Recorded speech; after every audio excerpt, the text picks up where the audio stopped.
اس کے اندر ایک اختلافی مسئلہ بھی ہے، کیا بھینس کی قربانی ہو سکتی ہے یا نہیں ہو سکتی؟ سب سے پہلے اس چیز کو سمجھنا چاہیے، قرآن مجید کے اندر اللہ تعالیٰ نے 4 طرح کے جنسوں کا حکم دیا ہے، تو اس کے اندر جو بھی آ جائے گا ہم اس کی قربانی کر سکتے ہیں۔ جن جانوروں پر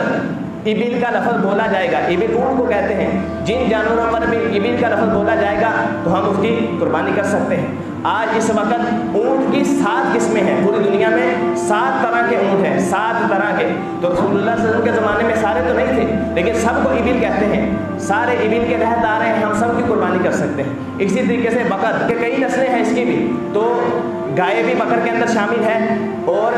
بھینس بھی بکر کے اندر شامل ہے۔ اس سے ثابت ہوا ہم بھینس کی قربانی بھی کر سکتے ہیں۔ یہ لغت کا مسئلہ ہے، ہم اہل لغت کو دیکھیں گے، اہل لغت اس کے بارے کیا کہتے ہیں۔ آپ اہل لغت بڑی بڑی لغوی کتابیں اٹھائیں، عربی کی المنجد اٹھا لیں، القاموس الجدید اٹھا لیں، القاموس الوحید اٹھا لیں، ان سب کتابوں کے اندر لکھا ہے بکر کا لفظ بھینس پر بھی بولا جاتا ہے۔ اہل لغت آپ دیکھ لیں، ابو منصور ازہری، ابن سیدہ، ابن المنظور رحمہم اللہ، یہ سارے بڑے بڑے لغوی ہیں، لغت کے سب امام ہیں، انہوں نے بڑی بڑی عربی ڈکشنری کی، عربی لغت کی کتابیں لکھی ہیں، ان تمام نے یہ لکھا ہے الجاموس نوع من البقر،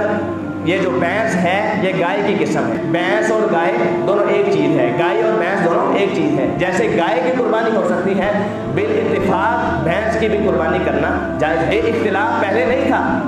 سابقہ علماء میں نہیں تھا، عرب ممالک کے اندر اب بھی نہیں ہے، یہ صرف بر صغیر کے اندر، ہندوستان، پاکستان، بنگلہ دیش کے اندر صرف اختلاف ہے، علماء کے درمیان پھیلا ہوا ہے، اور اس کو ہوا دینے والے سب سے زیادہ خطیب لوگ ہیں کہ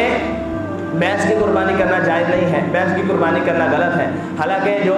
شیوخ الحدیث ہیں، پڑھے لکھے علماء ہیں، وہ بھینس کی قربانی کو ہمیشہ جائز قرار دیتے ہیں، حرام قرار نہیں دیتے، کیونکہ یہ مسئلہ ہی نہیں تھا، پہلے اختلاف ہے ہی نہیں، بلکہ اجماع تھا۔ امام ابن تیمیہ رحمہ اللہ مجموع الفتاوی کے اندر لکھتے ہیں بھینس کی قربانی پر تمام علماء کا اجماع رہا ہے۔ اجماع اسے کہتے ہیں کسی ایک دینی مسئلے پر تمام علماء اکٹھے ہو جائیں، اس کو اجماع کہتے ہیں۔ تو سب کا اجماع تھا، سارے علماء یہ کہتے ہیں کہ بھینس کی قربانی کرنے میں کوئی حرج نہیں ہے، بالکل اسی طریقے سے جائز ہے جیسے گائے کی قربانی کرنا ہے۔ ایک اور محدث ہے ابن المنذر رحمہ اللہ، انہوں نے بھی الاجماع کتاب لکھی، اس کے اندر لکھا ہے کہ بھینس کی قربانی کرنا بالکل جائز ہے، اس پر علماء کا اجماع ہے۔ امام احمد بن حنبل رحمہ اللہ سے پوچھا گیا کہ بھینس کے اندر کتنے حصے ڈالے جائیں گے، تو انہوں نے کہا اس کے اندر تو کوئی اختلاف ہی نہیں ہے، میرا نہیں خیال اس کے اندر کسی کا اختلاف ہے، 7 حصے تم جا کے ڈالو۔ تو اس سے بھی پتہ چلا تمام سلف علماء، پرانے علماء، ان کا یہ موقف تھا کہ بھینس کی قربانی کے اندر کوئی مسئلہ نہیں ہے۔ عصر حاضر کے بہت بڑے عالم دین جلال پور پیل والا کے شیخ الحدیث رفیق اصری رحمہ اللہ، جو حالیہ دنوں کے اندر فوت ہوئے ہیں،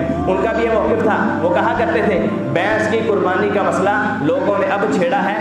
علماء سلف میں، محدثین میں، مفسرین میں کبھی بھی اختلاف نہیں ہوا تھا، وہ بھینس کی قربانی بالکل اسی طریقے سے کیا کرتے تھے جیسے گائے کی قربانی کیا کرتے تھے۔ اسی طریقے سے فقہائے مذاہب دیکھ لیں، چاروں ائمہ، چاروں بڑے امام،